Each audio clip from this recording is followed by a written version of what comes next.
Welcome to the anatomy of the heart. Your heart is located in the center of your chest. Its muscular walls contract, which creates your heartbeat and pumps blood throughout your body. As your blood moves around, it delivers oxygen and nutrients to every cell. A normal, healthy adult heart is about the same size as a clenched fist. Every heart has 4 chambers. These are the right atrium, the right ventricle, the left atrium, and the left ventricle. The 2 upper chambers, or atria, receive blood. The 2 lower chambers, or ventricles, pump blood. Blood returning from your body's organs and tissues enters the right atrium.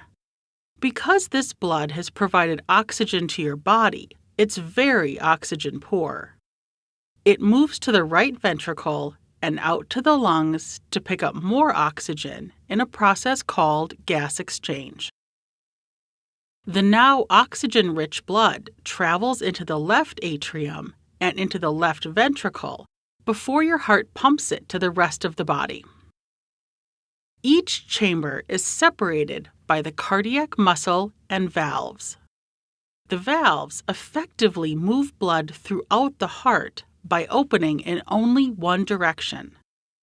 This forces the blood to pass through the chambers, into the lungs, and into your body without backing up or flowing backward. Watch as the valves open and close between the atria and ventricles. The atrioventricular, or AV valves, are between the atria and the ventricles on each side of the heart.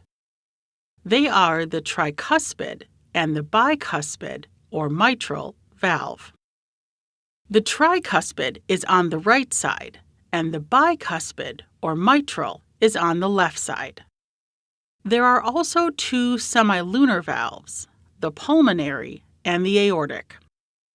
The pulmonary is between the right ventricle and the pulmonary trunk, and the aortic is between the left ventricle and the aorta. When the AV valves close, they prevent blood from flowing back into the atria while the ventricles are contracting. The tricuspid has 3 flexible cusps, or flaps, and the bicuspid has 2. Chordae tendineae are attached to the papillary muscles, which are located in the ventricles. When these muscles contract, the white, string-like chordae tendineae become taut. It is these chordae tendineae, together with the papillary muscles, that keep the valves shut when the ventricle contracts. Finally, let's see how all of these muscles, chambers, and valves work together. Watch how blood flows through the heart. This diagram shows the blood entering the heart from the body. At this stage, it's oxygen poor. After traveling to the lungs, it returns to the heart, oxygen rich. The blood leaving the left ventricle is heading for the body.